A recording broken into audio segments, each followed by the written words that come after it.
तर खड्डे, रखडलेली विकास कामं, अपघात आणि निकृष्ट कामांवर संतप्त नागरिकांनी रस्त्यावर उतरण्याचं ठरवलंय.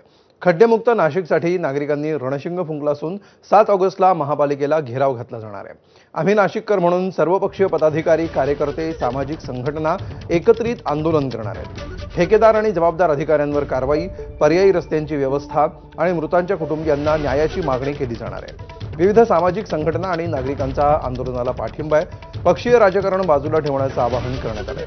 विशेष म्हणजे 7 तारखेला खड्ड्यांच्या मुद्द्यावर आणि नाशिक शहरात झालेल्या रस्त्यांच्या दुरवस्थेवरून विशेष महासभा बोलवण्यात आली आहे.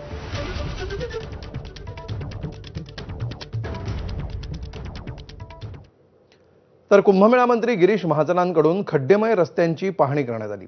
आतापर्यंत नाशिक शहरामध्ये खड्ड्यांमुळे 5 जणांचा मृत्यू झालाय.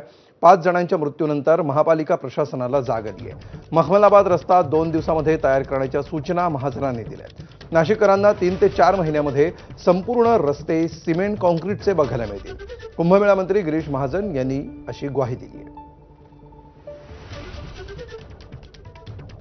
नाही, गोष्ट म्हणजे कुंभमेळ्याच्या निमित्ताने यावेळेला खूप मोठा निधी, जो 35-40 हजार कोटी रुपये निधी नाशिकला या ठिकाणी मिळालेला आहे. आणि त्यावेळी मुख्यमंत्री महोदयाने सांगितलं आहे की सगळे रस्ते जे आहेत ते वर्षानुवर्ष डांबरी आहेत आणि ट्रॅफिक इतकं झालेलं आहे, इतक्या गाड्या चालत आहेत आणि त्यामुळे दरवर्षी मग हे रस्ते दाबले जात आहेत. पावसाळ्यामुळे खड्डे पडत आहेत आणि पुन्हा मग दरवर्षी तोच प्रश्न निर्माण होतो आहे. आणि म्हणून यावर्षी असं ठरलं की सगळे रस्ते सिमेंटचे करायचे आहेत, सगळे रस्ते सिमेंटचे करायचे आहेत, व्हाईट टॉपिंग करायचे की पुढचे 30-40 वर्षी खड्डाच पडणार नाही.